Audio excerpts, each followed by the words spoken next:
Assalamualaikum warahmatullahi wabarakatuh. Perkenalkan, saya Mas Wilang Nurani dari mahasiswa Poltekkes Kemenkes Ternate, jurusan D3 Keperawatan semester 4. Di sini saya akan menjelaskan prosedur pemeriksaan pasien pada anak dengan gangguan kebutuhan oksigenasi. Yang pertama, perekaman EKG. Nah, teknik pemeriksaan elektrokardiografi atau EKG ini harus diperhatikan untuk memastikan hasil pemeriksaan yang akurat. Prosedur pemasangan elektroda itu merupakan salah satu bagian teknik EKG yang penting agar artefak yang muncul hanya minimal atau tidak sama sekali. Nah, persiapan pasien untuk EKG ini mencakup informat, konsep pasien, cek identitas, serta persiapan pemasangan elektroda. Nah, pemberian informat atau konsep oleh pasien dilakukan jika pasien sadar. Sedangkan jika pasien tidak sadar, maka informat konsep ini dilakukan oleh keluarga atau pengantar pasien. Nah, pada kondisi gawat darurat atau informat konsep dapat dilakukan secara verbal. Setelah tindakan EKG dapat diminta informat konsep tertulis bila diperlukan. Cek identitas adalah pemeriksaan sesuai identitas pasien, terdiri dari nama, usia, dan tanggal lahir pasien. Nah, persiapan pemasangan elektroda ini, pemeriksa EKG membutuhkan kontak langsung antara elektroda dengan kulit dada. Nah, pergelangan tangan dan pergelangan kaki, perlekatan yang tidak baik antara kulit dan elektroda dapat mengganggu hasil perekaman jantung. Nah, untuk itu diperlukan persiapan pasien sebagai berikut. Yang pertama, membuka baju pada pasien wanita, sepatu, kaos kaki, sarung tangan, jam, gelang, dan aksesoris lain yang terbuat dari logam. Nah, yang kedua, memastikan bagian yang akan ditempelkan elektroda berisi bila perlu diusap dengan kasa basah atau alkohol. Ketiga, mencukur bulu dada pada pria dengan bulu dada yang lebat yang dapat mengganggu. Ketiga, mencukur bulu dada pada pria dengan bulu dada yang lebat yang dapat mengganggu perlekatan elektroda. Nah, pemeriksaan EKG ini akan mengekspos bagian atas tubuh pasien, sehingga harus dilakukan di tempat tertutup. Apabila semua elektroda sudah terpasang dengan baik, ditutup pasien dan sudah terhubung dengan kabel, nah sebisa mungkin pasien ditutupi dengan gaun. Bila pemeriksaan dan pasien berbeda jenis kelamin, sebisa mungkin ditemani oleh keluarga pasien atau perawat. Sekarang kita masuk di peralatan. Nah, alat rekam jantung atau EKG ini harus dipastikan selalu berfungsi dengan baik, sehingga perlu dikalibrasi secara berkala. Nah, terdapat berbagai macam alat EKG ini, tetapi secara umum memiliki komponen. Yang pertama itu mesin atau alat perekam biasanya dilengkapi dengan layar untuk melihat pola aliran listrik sebelum direkam dan dicetak pada kertas. Yang kedua itu 6 elektroda prekordial dan 4 elektroda ekstremitas. Nah, kabel penghubung elektroda ini dengan mesin, gel untuk menempelkan elektroda pada kulit pasien, kasa dan alkohol, kertas EKG. Nah, pada pemasangan elektroda ini perlu diperhatikan simbol yang tertulis pada kabel dan elektrodanya. Nah, elektroda ini harus dipasangkan pada tempat yang tepat dengan kabel yang benar. Pemasangan kabel dan elektroda yang salah dapat menyebabkan hasil EKG menjadi salah interpretasi. Sekarang kita masuk di posisi pasien. Nah, posisi pasien ini kita memposisikan pasien tidur dengan posisi supinasi, atau jika pasien merasa tidak nyaman, maka pemeriksaan dapat dilakukan dengan posisi sinusoidal. Nah, pasien yang diperiksa dengan posisi selain supinasi harus dicatat dalam laporan EKG. Nah, pemeriksaan harus memastikan pasien tidak menyentuh logam, baik logam di tempat tidur atau logam lainnya. Nah, ekstremitas ini pasien harus ditumpang oleh tempat tidur agar mencegah kontraksi otot yang dapat menyebabkan artefak pada hasil EKG. Nah, sekarang kita masuk di prosedur. Nah, prosedur pemeriksaan EKG ini terdiri dari pemasangan elektroda di ekstremitas, elektroda prokordial, dan perekaman.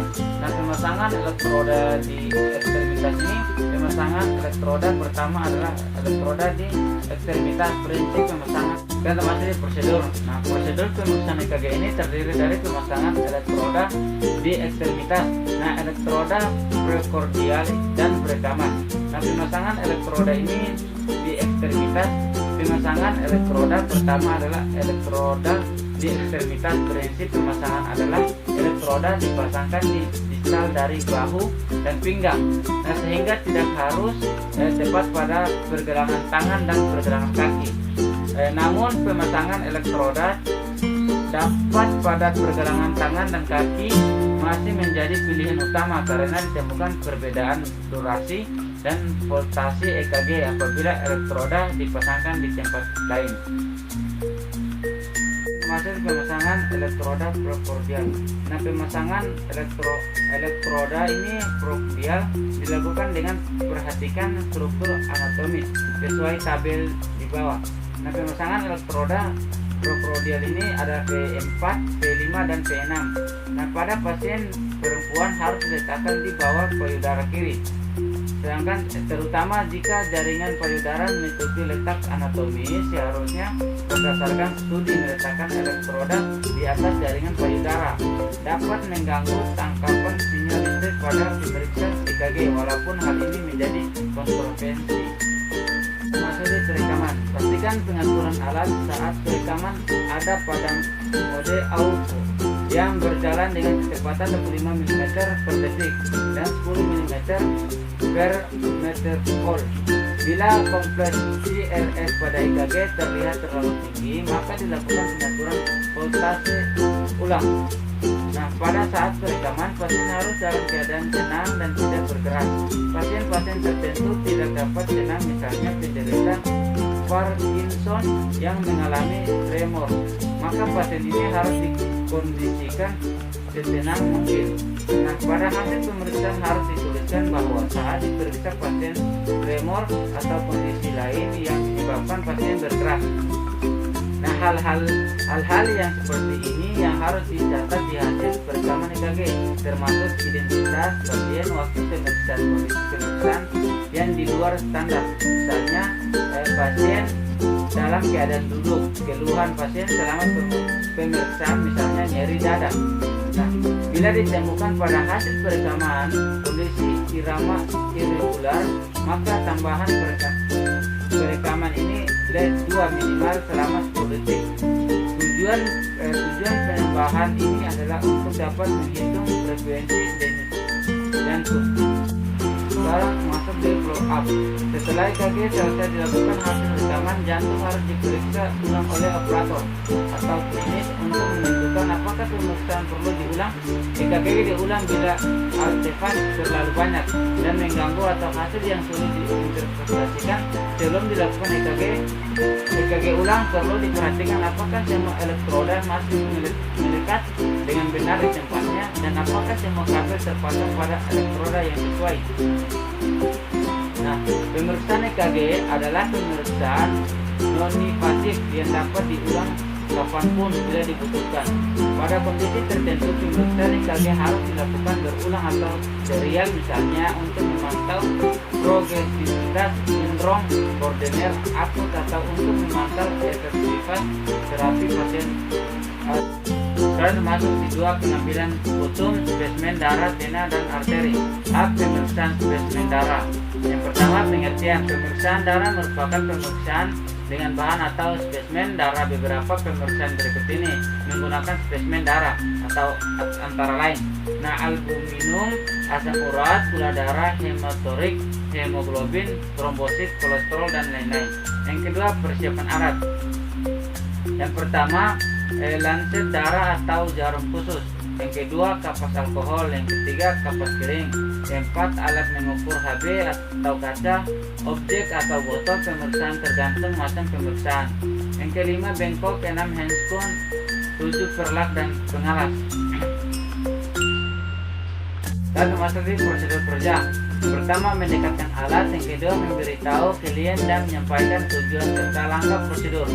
Yang ketiga memasang perlak dan pengalas, yang keempat memakai handphone, yang kelima mempersiapkan bagian yang akan ditusuk tergantung jenis pemeriksaan. Yang keenam kulit dihapuskan dengan kapas alkohol, 7 bekas tusukan ditekan dengan kapas alkohol. Yang ke-8 merapikan alat, yang ke-9 melepaskan hand. Sekarang kita masuk di volume darah yang diambil. Yang pertama itu 10-20 mil orang dewasa, yang kedua 1-5 mil untuk anak-anak, yang ketiga itu 1-3 mil untuk bayi. B. Perusahaan sputum tenggorokan. Yang pertama pengertian sputum atau dahak adalah bahan yang keluar dari bronchi atau trakea, bukan ludah atau lendir yang keluar dari mulut, hidung atau tenggorokan. Yang kedua itu tujuan. Nah, tujuan ini untuk mengetahui hasil tahan asam dan mikroorganisme yang ada dalam tubuh pasien sehingga diagnosa dapat ditegak. Ketiga, persiapan alat. Sputum, spot tepat ludah yang bermutu, botol bersih dengan penutup, handscone, formulir dan etiket, perlak dan pengalas, bengkok, tisu. Sekarang kasih prosedur tindakan. Menyiapkan alat, memberitahukan pasien, mencuci tangan, mengatur posisi duduk, memasang perlak pengalas di bawah dagu dan menyiapkan bengkok. Memakai handphone, meminta pasien membantukan dahaknya ke dalam tempat yang sudah disiapkan. Sekarang mengambil 5 cc bahan lalu masukkan ke dalam botol. Membersihkan mulut pasien, merapikan pasien dan alat, melepas handphone dan mencuci tangan. Selanjutnya yang ketiga, menyiapkan pasien untuk pemeriksaan ekokardiografi. Terdapat perbedaan teknik dari tiap jenis pemeriksaan ekokardiografi terhadap 4 jenis ekokardiografi, yaitu transkoratik ekokardiografi atau TTE, transkografial atau ekokardiografi, TO atau TEE, stres ekokardiografi, dan kontras ekokardiografi. Transkografi ekokardiografi atau TTE tidak ada persiapan dan teknik khusus yang diperlukan untuk melakukan transkografi ekokardiografi. Prosedur ini serupa dengan USG pada umumnya. Nah, minta pasien berbaring di tempat tidur dan membuka pakaian yang menutup bagian dada. Oleskan gel di bagian dada serta probe atau pasang elektroda pada daerah dada dan hubungkan ke monitor. Nah, pasien bisa diminta menarik napas atau berbaring ke sisi kiri untuk mendapatkan posisi dan gambaran yang adekuat. Sekarang dimasuk di transoesophageal dan ekokardiografi atau TOE dan TEE. Sebelum transoesophageal ini ekografi atau TOE dan TEE meminta pasien untuk tidak makan dan minum selama sekitar 4-6 jam. Nah, sebelum memulai tindakan, berikan suportan anestesi lokal atau sedasi jika perlu pada pasien. Sedatif yang paling banyak digunakan adalah benzodiazepine karena memiliki efek ansiolitik dengan midazolam sebagai pilihan pertama karena onset yang cepat dan durasi kerja singkat. Nah, TOE atau TEE umumnya dilakukan dengan pasien berada pada posisi dekubitus lateral kiri. Prosedur yang dilaksanakan antara lain: setelah memasang bit block, masukkan selang endoskopi melalui mulut ke belakang faring. Lalu minta pasien menelan, pastikan posisi endoskopi berada di tengah faring untuk menghindari problem masuk ke fossa piriformis. Kemudian setelah pasien melakukan gerakan menelan dan probe masuk dalam esofagus, rekam gambaran jantung secara detail termasuk kaki jantung. Nah, prosedur ini memungkinkan digunakan untuk melihat tanda infeksi atau endokarditis, bukan darah atau kelainan struktur jantung lain. Nah, selama pemeriksaan berlangsung, alat pengukur tekanan darah dan oximeter akan terus terpasang untuk memantau kondisi pasien karena terjadi stres ekokardiografi. Nah, pada prosedur ini ada dua jenis pemeriksaan yang bisa dilakukan, yaitu stres ekokardiografi dengan ekresis. Nah, menggunakan treadmill atau sepeda statis, dan stres ekokardiografi dengan menggunakan obat pemacu kerja jantung seperti bromutamin. Tes akan dihentikan jika terjadi angin dengan intensitas yang memburuk. Nah, pasien merasa kelelahan, ditemukan depresi segmen ST lebih dari 3 mm, ditemukan arrhythmia ventricular kompleks, tekanan darah sistol melebihi 240 mHg dan diastol melebihi 130 mHg, atau terjadi penurunan tekanan darah melebihi 200 mHg. Dekretis stres ekokardiografi. Pemeriksaan ini dapat dilakukan dengan menggunakan treadmill atau sepeda statis. Nah, sebelum dilakukan latihan fisik, dasar gambaran ekokardiografi yang diambil dalam posisi lateral decubitus kiri. Kemudian prosedur yang dilakukan antara lain: pertama, pasien dibawa ke ruang latihan di mana nadi dan tekanan darah saat istirahat akan diukur. Yang kedua, elektroda ditempelkan pada dada dan dihubungkan dengan EKG pada mesin pemeriksaan. Yang ketiga, bagian pertama tes ini adalah ekresis stres tes, di mana pasien akan diminta untuk berjalan di atas treadmill dengan protokol latihan spesifik, mulai dari langkah lambat di grup. Protokol yang paling sering digunakan memiliki daftar 7 tahapan dengan peningkatan kecepatan secara kuantitif. Keturaman setiap 3 menit. Nah, tekanan darah, denyut jantung, dan gambaran EKG ini akan dipantau dan direkam secara bersamaan pada saat istirahat dan setiap 3 menit dalam tiap tahapan latihan. Yang keempat, itu bagian kedua dari tes ini adalah periode pemulihan atau fase slowing. Kecepatan akan diturunkan secara bertahap dalam 10 menit. Nah, tekanan darah ini, denyut jantung, dan EKG akan terus dipantau dobutamin stres ekokardiografi. Nah, secara umum prinsip pemeriksaan ekokardiografi ini dengan dobutamin serupa dengan ekresis stres ekokardiografi. Pasien akan diminta melepaskan perhiasan kacamata gigi palsu, alat bantu dengan maupun benda lain yang dapat mengganggu proses pemeriksaan. Nah, kemudian pasien diminta untuk tidak memakai baju atasan dan diminta buang air kecil. Lalu pasien akan diberikan infus dobutamin.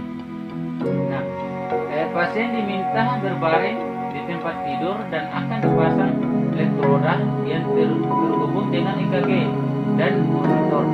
Setelah infus dobutamin dimulai hingga selesai pemeriksaan, tekanan darah dan gambaran aktivitas listrik di jantung akan direkam. Nah, setelah detak jantung yang diinginkan tercapai, dobutamin akan dihentikan. Denyut jantung, tekanan darah, dan EKG akan terus dipantau sampai kondisi kembali normal.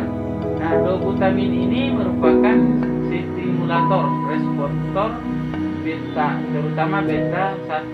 Dobutamin memiliki efek intropik, chronotropik, dan romotropik. Protokol standar pemberian dobutamin adalah dengan peningkatan dosis setiap 3 menit, dimulai dari dosis 5 mg sampai kilogram per menit. Kemudian dinaikkan menjadi 10, 20, 30, dan 40 kg per menit. Apabila target denyut nadi belum tercapai, ditambahkan atropin 0,25 sampai 100 mg. Kontras ekokardiografi. Nah, pada pemeriksaan ini, kontras digunakan untuk mendapatkan kualitas pencitraan yang lebih baik. Nah, kontras pada ekokardiografi yang umumnya digunakan adalah gelembung mikro yang berisi udara dengan berat molekul yang tinggi. Nah, dengan menggunakan kontras ini, Baxter yang dihasilkan akan membuat gambaran ekokardiografi lebih jelas. Nah, prosedur yang dilakukan ini pada pemeriksaan antara lain.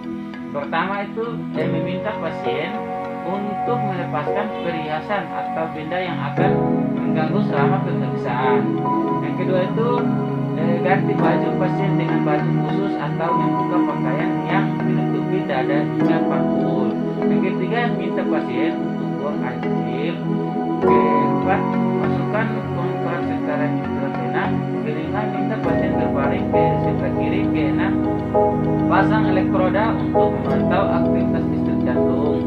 Ketujuh, pantau tanda vital seperti tekanan darah, laju pernapasan serta saturasi oksigen. Yang terakhir atau ke-8, gerakan probe dan amati aspek-aspek yang ingin diperiksa, misalnya batasan endokradial, ventrikel kiri, fungsi kuantitatif ventrikel kiri atau perfusi miokardium. Itu saja yang dapat saya jelaskan tentang prosedur pemeriksaan pasien pada anak dengan gangguan kebutuhan oksigenasi.